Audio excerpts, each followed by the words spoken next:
حضرت علی رضی اللہ تعالی عنہ نے فرمایا، جو زیادہ ہنستا ہے اس کا دل مردہ ہو جاتا ہے، جو زیادہ غصہ کرتا ہے وہ جلد ہلاک ہو جاتا ہے، جو اللہ کے سوا کسی دوسرے سے نفع پہنچنے کی امید رکھتا ہے اس کی امیدیں جھوٹی ثابت ہوتی ہیں۔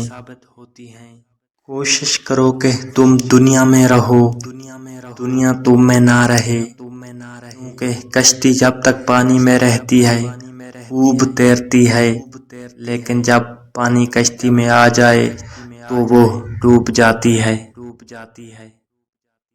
حضرت علی رضی اللہ تعالیٰ عنہ فرماتے ہیں، اپنے دن کا آغاز صدقہ دینے سے شروع کرو، اس دن تمہاری کوئی دعا رد نہیں ہوگی، اور اچھی بات بتانا بھی صدقہ ہے۔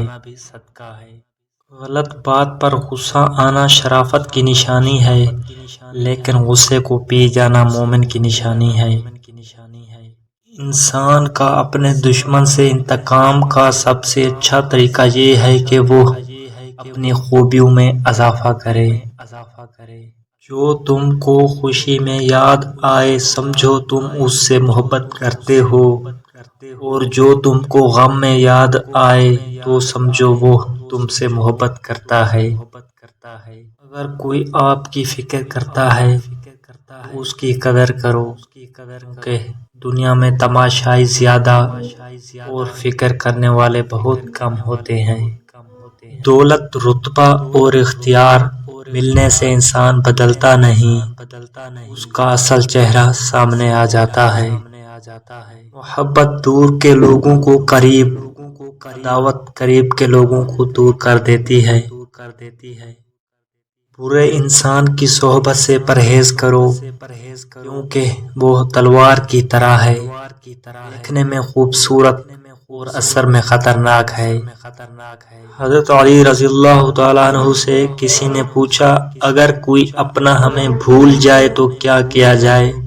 شیر خدا نے فرمایا، کوئی اپنا ہو تو وہ کبھی نہیں بھولتا، اور جو بھول جائے وہ اپنا نہیں ہوتا۔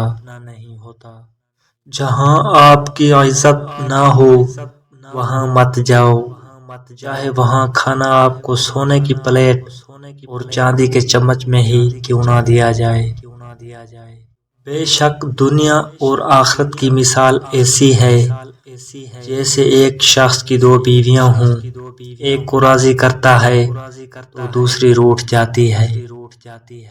ساری دنیا کے سارے لوگ تجھے اپنے فائدے کے لیے چاہتے ہیں، صرف تیرا رب ہی ہے جو تجھے تیرے فائدے کے لیے چاہتا ہے۔